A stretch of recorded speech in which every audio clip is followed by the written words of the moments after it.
All right, for anybody that forgot to install this AVCS line and already put the car in time, I would recommend taking the car at a time to do this, but if you really don't want to, there is a way to get this bolt in without taking timing out, but it is going to involve a little bit of grinding. So I did this with timing in.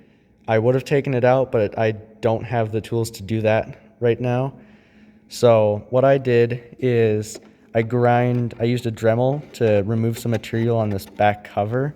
It's not very pretty, but it's not like you see it.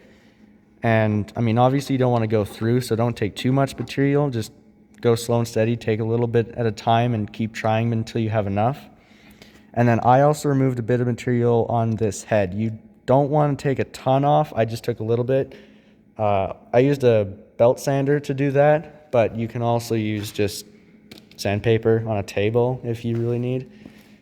And grinding a little bit off the bolt and a little bit off this cover.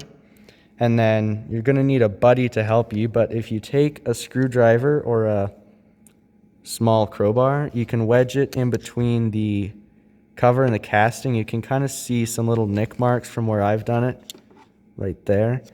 And you wedge against there and just pry out, and you should get enough to slip the bolt down in there.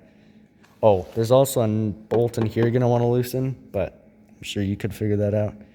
But yeah, once you do that, you should be able to get it all together and put your AVCS line in without taking the car at a time.